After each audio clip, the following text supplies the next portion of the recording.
Dear learners, welcome to this course. আমাদের পৃথিবীতে data অনেক অমূল্য একটা সম্পদ, রাইট? কিন্তু এই ডেটাটাকে যদি আমরা ইনফরমেশনে কনভার্ট করতে না পারি তাহলে কিন্তু এই ডেটার কোনো ভ্যালু নাই।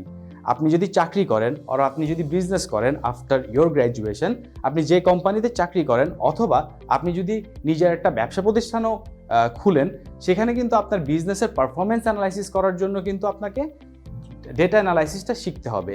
এবং আপনি যদি ধরে নেন আপনার বিজনেস প্রফিটে আছে নাকি আপনার কোন প্রোডাক্টটা বেশি সেল হচ্ছে অর হোয়াট এভার, যে কোনো অ্যাসপেক্ট থেকেই যদি আপনি ডেটা অ্যানালাইসিস করতে চান, আপনার কিন্তু কোনো না কোনো একটা টুল দরকার, বিজনেস টুল দরকার।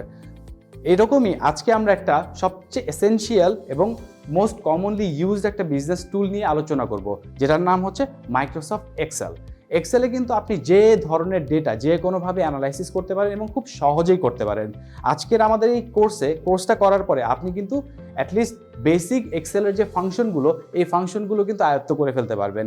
এবং আপনার জব ইন্টারভিউ বলেন বা আপনি যখন চাকরি শুরু করবেন, আপনার বস যখন আপনার কাছে কোনো একটা রিপোর্ট চাবে এবং আপনি যখন এটা 5 মিনিটের মধ্যে ডেলিভার করতে পারবেন, আপনি কিন্তু অনেক ইজিলি আপনার বসকে ইমপ্রেস করতে পারবেন।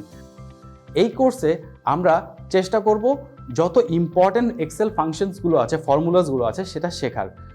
তার মধ্যে প্রথমেই রয়েছে হচ্ছে কি sum function, if function and VLOOKUP, XLOOKUP, এছাড়াও কাউন্ট ইফ, সাম ইফ, এই ধরনের ফাংশনগুলো থাকবে। এই ফাংশনগুলো মোটামুটি আমাদের যত ধরনের রিপোর্ট আছে এই রিপোর্টগুলো করতে হেল্প করবে।